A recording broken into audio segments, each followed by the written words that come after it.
विशाखापट्टनम में आज एक बहुत बड़ा मैच होने वाला है। साउथ अफ्रीका के साथ टीम इंडिया की ये करो या मरो वाली स्थिति है। अगर टीम इंडिया जीत गई तो आप सीरीज जीत गए, और अगर आप हार गए तो समझ लीजिए कि टेस्ट सीरीज के बाद वनडे सीरीज भी आप हार जाते हैं, और ये शर्मनाक हार होगी। अब टीम की क्या रणनीति रहने वाली है, किस तरीके से कल टीम खेलेगी, इस पर ज्यादा जानकारी के लिए हमारे साथ रवि हैं। जी रवि। बिल्कुल शुक्रिया। आपने जो बात बताई कि ये जो हार है वो बहुत शर्मनाक हार होने वाली है, क्योंकि अभी मतलब हार नहीं रहे हैं तो बहुत ज़्यादा नेगेटिव नहीं होंगे, बट जिस तरीके क्रिकेट खेल रहे हैं तो उस पर सवाल तो उठ ही रहे हैं। तो एक फॉर्मेट मतलब टेस्ट क्रिकेट की बात तो चलो ठीक है, अब उस पर जब टेस्ट सीरीज आएगी उससे पहले हम लोग बात करेंगे, क्योंकि टेस्ट सीरीज वाले परफॉर्मेंस को हम लोग भूलने वाले नहीं है। बट जब वनडे क्रिकेट की बात आती है, वनडे क्रिकेट में भी आप इतना इतना रन बना के जैसे हार जा रहे हो, 358 प्लस बना के अगर आप हार जा रहे हो मुकाबला, तो कहीं ना कहीं आप पे सवाल उठेगा, और सवाल उठने भी चाहिए। इसी वजह से हम लोगों के मन में डाउट्स आ रहे हैं, हम लोग ये डिस्कस कर रहे हैं कि आज का मुकाबला हम लोग जीतेंगे या नहीं जीतेंगे। जबकि आपको ये कॉन्फिडेंट रहना चाहिए था कि हाँ, हम अपनी सरजमी पे खेल रहे हैं तो हमारे पास अपर हैंड होगा। बट अभी जो परफॉर्मेंस रहा है उसको देख के हम ये भी नहीं कह सकते कि बहुत अपर हैंड है। साउथ अफ्रीका की टीम भी अच्छा खेल रही है, और हमारे जो बॉलर्स हैं वो उनका परफॉर्मेंस जो है वो काफ़ी पुअर है। तो डेफिनेटली इस वजह से हम लोगों को ये देखना है कि इस मुकाबले में वो सब चीज़ें जो खामियां हैं टीम के अंदर, उसको सुधारते हैं या नहीं सुधारते हैं, क्योंकि सुधारना बहुत ज़रूरी है। और ये मुकाबला आपके लिए एक फाइनल की तरह है। आप यहाँ पे सिर्फ एक सीरीज़ नहीं हारते हो, ये एक बायलैटरल सीरीज़ नहीं हार रहे हो। यहाँ से मैंने कल भी कहा था कि जो वर्ल्ड कप की तैयारियाँ होती है ना, वो आपकी स्टार्ट हो चुकी है। और घर पे अगर आप हार जा रहे हो तो आपका कॉन्फिडेंस कितना ज़्यादा शैटर होगा, ये क्रिकेटर्स समझ सकते हैं। जो टीम मैनेजमेंट है उन्हें भी ये चीज़ समझनी चाहिए, क्योंकि क्रिकेट फैंस को भी ये बहुत तगड़ा झटका लगता है। और सुप्रिया, बहुत लंबे अरसे से ऐसा नहीं हुआ है कि हम अपनी सरजमी पे टेस्ट सीरीज भी हार गए हों और वनडे सीरीज भी हार गए हों। तो इसलिए हमें उस रिकॉर्ड को भी बचाना है, और उसके साथ साथ हमारी कोशिश ये होनी चाहिए कि ठीक है, पिछले मुकाबले में जो हुआ उसको भूल के हम इस मुकाबले में बेहतरीन क्रिकेट खेलें, और बेहतरीन क्रिकेट के साथ साथ एक शानदार जीत दर्ज करें। जी शुक्रिया। जी बिल्कुल, आप रवि सही कह रहे हैं कि पूरा फोकस इस बात पर रहेगा कि मैच कैसे जीता जाए। लेकिन सबसे बड़ी बात यह है कि जो हमारे बॉलर्स का परफॉर्मेंस है वो इतना कुछ खास रहा नहीं पिछले मैच में। तो क्या लगता है कि इस मैच में कुछ सुधार होगा या चीज़ें वैसे ही रहने वाली हैं? बिल्कुल, अब मतलब हम डेफिनेटली ये चाहेंगे कि जो टीम इंडिया के बॉलर्स हैं उसमें सुधार, मतलब आप उनको प्रदर्शन को सुधारना होगा, क्योंकि हमारे पास कोई ऑप्शन नहीं है ना। साउथ अफ्रीका के पास क्या है ना कि वो टूरिंग टीम है, वो हमारे यहाँ विजिट कर रही है, तो they have nothing to lose. वो जो भी जीतेंगे उनके लिए एक एडवांटेज है। अगर वो सीरीज हार भी जाते हैं तो उन पे बहुत ज़्यादा क्वेश्चन नहीं होगा, क्योंकि उन्होंने अच्छा क्रिकेट खेला है। चाहे आप किसी भी डिपार्टमेंट में देख लो, बैटिंग बॉलिंग, उनके ऑलराउंडर्स सब ने अच्छा खेला है। यहाँ पे आप देख लो कि यहाँ हमारी क्या कंडीशन है। हमारी जो कंडीशन है, हम लोग किसी भी डिपार्टमेंट में, मतलब बैटिंग में हमारे जो दो नाम है, जो हमारे दो वेटरन्स हैं, उन्होंने बहुत अच्छा क्रिकेट खेला है। पिछले मैच में ऋतुराज ने अच्छी बैटिंग की, तो बैटिंग में चलो फिर भी ठीक है कि बैटिंग में बहुत ज़्यादा कंसर्न अभी नज़र नहीं आ रहा, लेकिन बॉलिंग में आपके कंसर्न हैं, और बहुत ज़्यादा कंसर्न है हर जगह पे। मतलब आप देख लो कि हमारे जो भी बॉलर्स हैं, आप एक नाम ले लो कि जो आपको बहुत ज़्यादा कन्विंस कर पा रहा हूँ। मैं स्पिन की बात नहीं कर रहा हूँ, कुलदीप यादव अच्छा परफॉर्म कर रहे हैं और उनकी शाबाशी होनी चाहिए। बट अब जब पेसर्स की बात आती है ना, अर्शदीप को लेके आप कहोगे कि वो ठीक बॉलिंग कर रहे हैं, लेकिन अर्शदीप आपको अकेले मैच जिता सकते हैं? नहीं। बिल्कुल नहीं। वो बुमराह नहीं है, वो मिचेल स्टार्क नहीं है। अर्शदीप अच्छी बॉलिंग करते हैं, नो डाउट, लेकिन वनडे क्रिकेट में अभी वो नहीं उस लेवल तक पहुंचे हैं जहां से वो अकेले दम पे मैच जिता दें। और उसके अलावा हर्षित राणा, पिछला मुकाबला अच्छा रहा था उनका जो पहला वनडे मैच था, लेकिन जब दूसरा वनडे मैच था वहाँ पे हर्षित राणा भी, मतलब आपको दिखा कि उनके अंदर भी अभी मतलब वो मैच्योरिटी नहीं आई है। उन पे आप वो भरोसा नहीं कर सकते कि आपको वो मैच जीत के दे सकते हैं। और प्रसिद्ध कृष्णा, उनके प्रदर्शन से बहुत ही ज़्यादा डिसअपॉइंटेड है फैंस, और ये चीज़ जो है प्रसिद्ध कृष्णा को भी समझनी चाहिए। जो मैंने पहले भी कहा कि अब वो यंगस्टर नहीं है, वो कोई ऐसे प्लेयर नहीं है, वो कोई रुकी नहीं है कि आए और उनको मतलब टाइम दिया जाना चाहिए। वो वैभव सूर्यवंशी नहीं है कि वो आएंगे तो उनकी एज को देख के हम, वो एज भी उनके साथ मतलब ऐसा है कि अब एक्सपीरियंस भी बहुत ज़्यादा हो चुका है। तो आपको प्रदर्शन को सुधारना होगा, क्योंकि आपको बहुत मौके मिल रहे हैं, और मौके इसलिए मिल रहे हैं क्योंकि हमारे पास बहुत ज़्यादा ऑप्शंस नहीं है। ये बात हम लोग देख रहे हैं कि पेसर्स के पास हमारे पास बहुत ज़्यादा ऑप्शंस नहीं है। जो हमारे पास ऑप्शंस हैं उनको हम मौके नहीं दे रहे हैं। जो कल भी हम लोगों ने बात की थी कि शमी और सिराज को मौके नहीं दे रहे हैं। तो फिलहाल जो टीम है इसमें आपके पास कोई और ऑप्शन नहीं है, यही ऑप्शन है कि आपको बेहतरीन क्रिकेट खेलना होगा, चारों तरफ से उनको डोमिनेट करने की कोशिश करनी होगी, हर डिपार्टमेंट में आपको बेहतर खेल दिखाना होगा। ये नहीं कि हम लोग मतलब सिर्फ रन बना दे रहे हैं और उसके बाद जब बॉलिंग की बारी आती है तो हमारे बॉलर्स जो हैं, मतलब उससे क्या है ना कि बैट्समैन का भी कॉन्फिडेंस खत्म होता है। अब बैट्समैन सोचते हैं कि अगर 360 जो है, भले ही क्रिकेट कितना फास्ट हुआ है, लेकिन 360 जो है वो एक बहुत ही अच्छा टोटल है, और वो भी आप अपने घर पे अगर डिफेंड नहीं कर पा रहे हो तो ये तो फिर बहुत प्रॉब्लम की बात होगी। शुक्रिया। बिल्कुल आप सही कह रहे हैं। आप प्रसिद्ध कृष्णा की बात कर रहे थे, उनका परफॉर्मेंस मतलब किसी कैटेगरी में रखने लायक ही नहीं था पिछले मैच में। तो सवाल है कि क्या मैच में कोई चेंजेस हो रहे हैं या फिर वही प्लेइंग 11 रहने वाला आपके पास ऑप्शन नहीं है ना, आप चेंज करके भी क्या करोगे? आपके पास पेसर्स मतलब ज़्यादा है नहीं ना, आप किसको खिलाओगे? आप प्रसिद्ध कृष्णा को ड्रॉप करके अगर आप भी एक ऑप्शन हमें नज़र आता है कि नीतीश कुमार रेड्डी को खिलाएं, क्योंकि वो मीडियम पेस डालते हैं। बट नीतीश कुमार रेड्डी ने बॉलिंग ही नहीं की है, ना उन्होंने डोमेस्टिक क्रिकेट में बॉलिंग की है, ना इन्होंने मतलब इंटरनेशनल क्रिकेट में उन्हें बॉलिंग दे रहे हो। तो जब कोई बॉलर बॉलिंग ही नहीं कर रहा है, उनको बतौर ऑलराउंडर आप टीम में खिलाते हो, तो उन पर कैसे कॉन्फिडेंस जताया जाए? तो फिर तो हमारे पास ऑप्शन नहीं है ना, हमें तो फिर इन्हीं पेसर्स के साथ जाना होगा। और जो विशाखापत्तनम की पिच है वो बहुत अनप्रेडिक्टेबल है। 2 वनडे मैच हुए हैं, एक में ऑस्ट्रेलिया के अगेंस्ट, वेस्ट इंडीज़ के अगेंस्ट हम लोगों ने 385 या 387 कर दिए थे। और फिर जो एक मैच हुआ था उसमें ऑस्ट्रेलिया के अगेंस्ट 2023 ही था, वर्ल्ड कप से पहले वो मैच था, उसमें हम लोग जो है 117 या 120 रन पे ऑल आउट हो गए थे। तो ये पिच बहुत अनप्रेडिक्टेबल है। तो उसके अकॉर्डिंग अब देखते हैं कि ये पिच कल कैसा बिहेव करती है। उम्मीद है, जैसा बताया गया है, कि पिच अच्छा बिहेव करेगी फिर से, मतलब एक बैटिंग फ्रेंडली, मतलब ठीक ठाक स्कोर आपको देखने को मिल सकता है। लेकिन इसी पिच पे आप देखो कि साउथ अफ्रीका के कुछ बॉलर्स अच्छी बॉलिंग कर रहे हैं, मार्को जेनसन ठीक बॉलिंग कर रहे हैं, तो हमारे बॉलर्स क्यों नहीं कर पा रहे हैं? ये चीज़ है, कंसर्निंग है, और उस चीज़ को आपको सुधारना होगा। क्योंकि अगर आप वो नहीं सुधारते हो तो फिर आपके लिए बहुत ही ज़्यादा मतलब सवाल उठने वाले हैं। और ये जो सवाल उठेंगे, इससे बहुत ज़्यादा जो प्लेयर दोनों फॉर्मेट खेलते हैं ना, उनके लिए और भी ज़्यादा प्रॉब्लम हो जाएगी। तो इसीलिए मैं चाह रहा हूँ कि कल का मुकाबला, मतलब ये जो मुकाबला है, इस मुकाबले में अच्छा प्रदर्शन करें। और हमारी टीम के जो भी मतलब बॉलर्स हैं, और प्रसिद्ध कृष्णा ने पिच, उनको भूलना होगा कि पिछले मुकाबले में क्या हुआ है या इससे पहले क्या हुआ। उनको अपना बेस्ट जो है ना, वो इसी मुकाबले में देना होगा। क्योंकि अगर प्रसिद्ध कृष्णा इस मुकाबले में अपना बेस्ट नहीं देते हैं ना, तो उसके बाद इनके लिए अगर टीम में जगह मिलती है तो वो बहुत ज़्यादा सरप्राइजिंग होगा।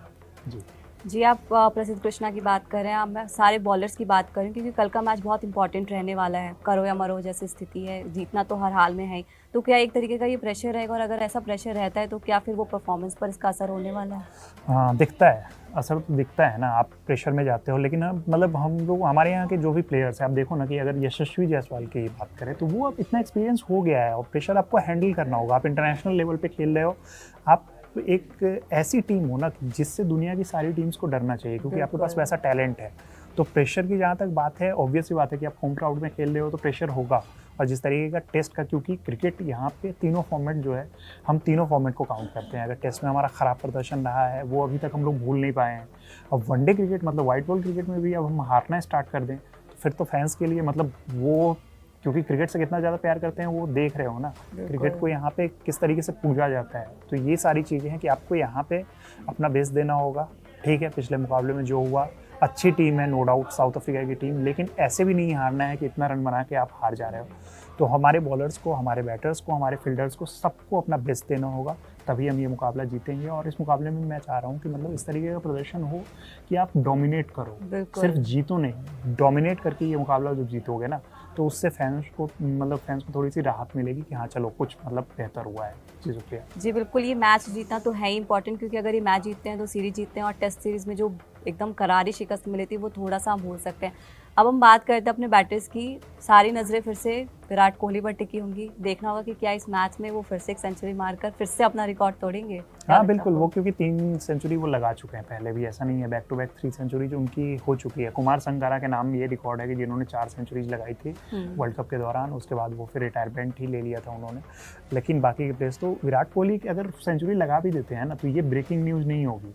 ब्रेकिंग न्यूज़ ये होगी ना कि अगर प्रसिद्ध कृष्णा कल 5 विकेट ले रहे हैं, हर्षित राणा 5 विकेट ले रहे हैं, तो इस मुकाबले में हमें ये उम्मीद करने की ज़रूरत है कि ये जो है हमारे बॉलर्स जो है वो ज़्यादा बेहतर प्रदर्शन करें।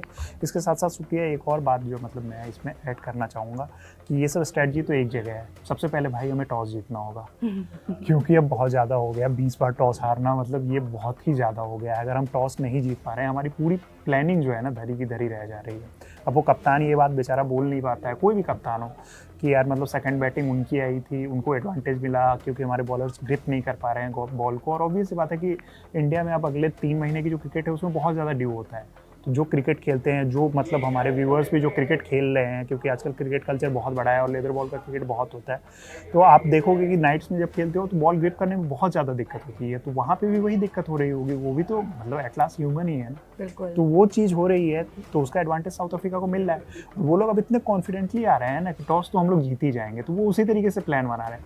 भाई 20 बार टॉस हारना मतलब तो ये है कि ठीक है, इसमें मतलब ये सब ऊपर वाले के हाथ में होता है, लेकिन पहली कोशिश यही हो कि भाई हम कैसे भी टॉस जीतें। और जब टॉस अगर जीत जाते हैं उसके बाद की फिर प्लानिंग होगी, क्योंकि आपको अपना बेस्ट देना है, हर प्लेयर को अपना बेस्ट देना है। सिर्फ विराट कोहली या रोहित शर्मा के भरोसे हमें नहीं रहना है, या फिर पिछले मैच में जैसे ऋतुराज ने अच्छी बैटिंग की वैसे ही हम एक्सपेक्ट कर रहे हैं कि सारे बैटर्स जो हैं योगदान दें। और मेरी नज़र यशस्वी जायसवाल पे बहुत ज़्यादा रहने वाली है, क्योंकि उनके अंदर जिस तरीके का टैलेंट है ना, वो अभी तक वनडे क्रिकेट में जस्टिफाई नहीं कर पाए हैं इधर पिछले कुछ टाइम से। तो उनको जस्टिफाई करने की ज़रूरत है, क्योंकि जब T20 क्रिकेट में शुभमन गिल को उनके ऊपर तरजीह दी जाती है ना, तो हम लोग सवाल उठाते हैं कि यार वाइट बॉल फॉर्मेट में इन्हें मिलना चाहिए मौका। लेकिन वनडे क्रिकेट की मतलब जब T20 है की बात दूसरी है, लेकिन वनडे क्रिकेट की बात आती है, शुभमन गिल के रिकॉर्ड्स बहुत अच्छे हैं। तो जब वो आ जाएंगे तो आप कुछ तो करके दिखाओ कि आपके लिए मतलब ये कंसिडर किया जाए, सोचने पे मजबूर किया जाए कि इनको भी मौका मिलना चाहिए।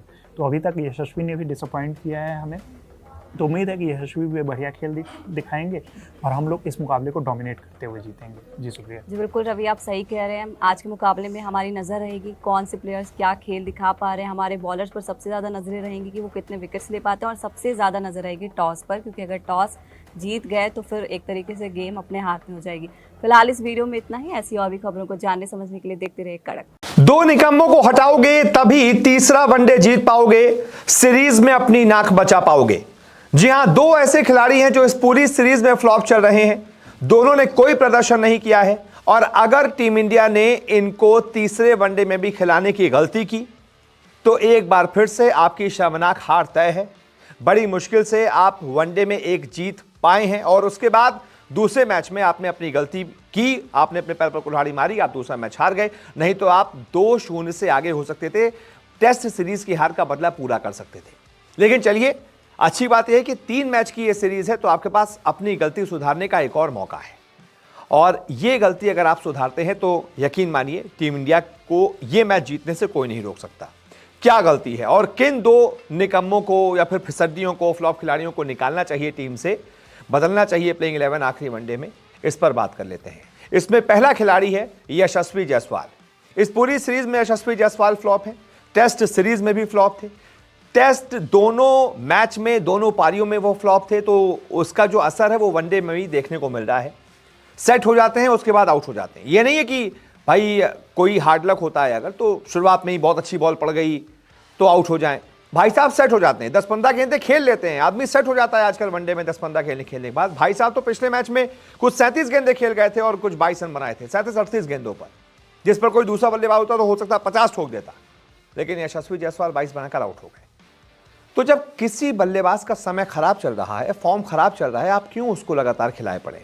ऋतुराज इतने अच्छे फॉर्म में है, ओपनिंग भी करता है, ऋतुराज को आप ओपनिंग में लेके जाइए, यशस्वी जायसवाल को बाहर बैठाइए, उनकी जगह पर मिडिल ऑर्डर में किसी और बल्लेबाज को ले आइए। ऋषभ पंत बाहर बैठा है, आप उसको खिला सकते हैं, क्यों नहीं खिला रहे। नीतीश कुमार रेड्डी बाहर बैठा है, उसको खिला सकते हैं, क्यों मौका नहीं दे रहे हैं, किस चीज का इंतजार कर रहे हैं।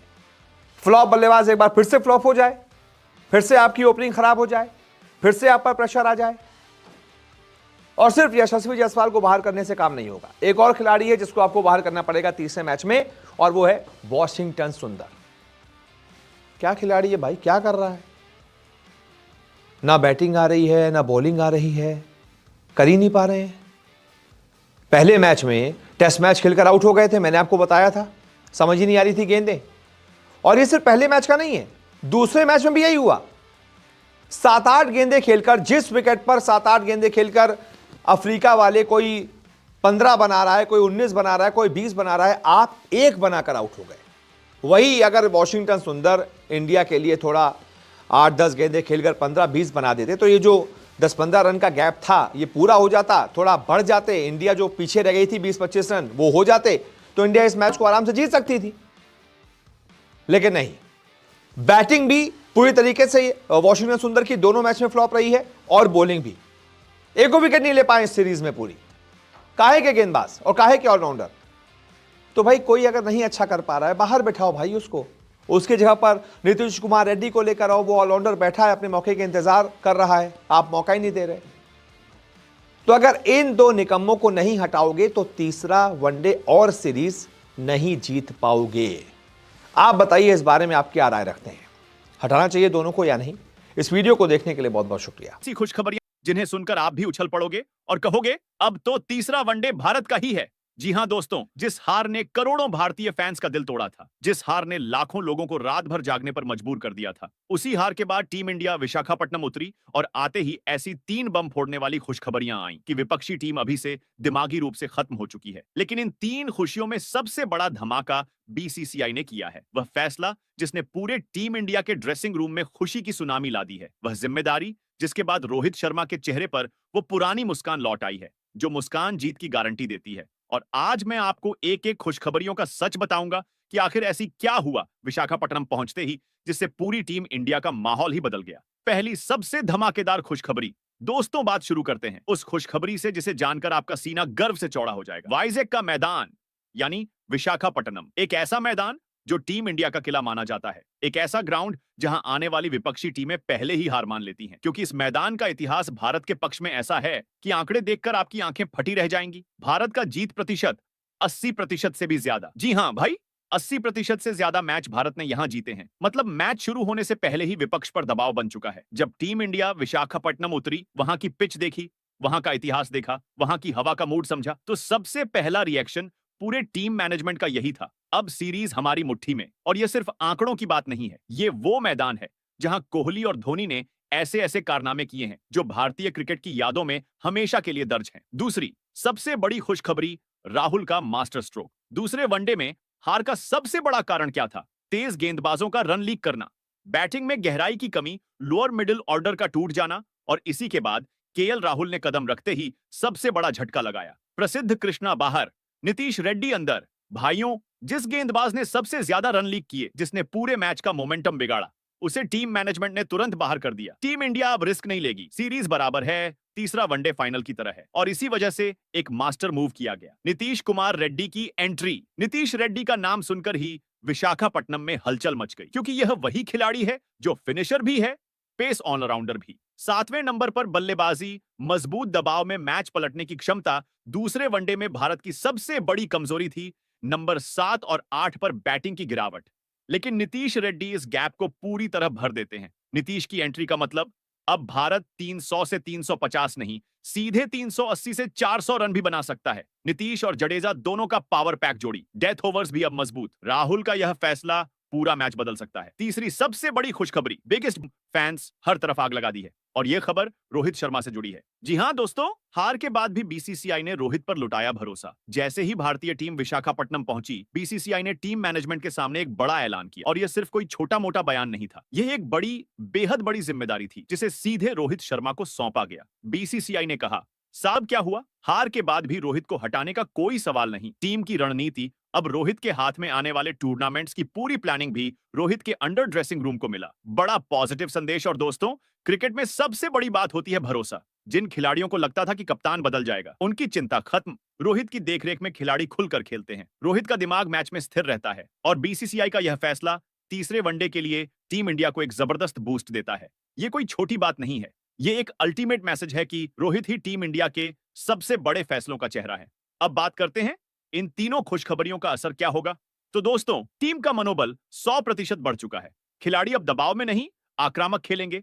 विशाखापट्टनम का रिकॉर्ड विपक्ष को हिला चुका है। राहुल का मास्टर स्ट्रोक टीम बैलेंस ला चुका है, और रोहित का आत्मविश्वास टीम को फाइनल मोड में ले गया है। इन तीनों पॉजिटिव संकेतों को देखकर विशेषज्ञों का कहना है, तीसरा वनडे 80% भारत की मुट्ठी में है। दोस्तों, अब आप बताइए, क्या बीसीसीआई ने रोहित शर्मा पर भरोसा करके सही किया या गलत? आपकी राय नीचे कमेंट में जरूर दीजिए, क्योंकि यह फैसला भारतीय क्रिकेट का भविष्य बदल सकता है।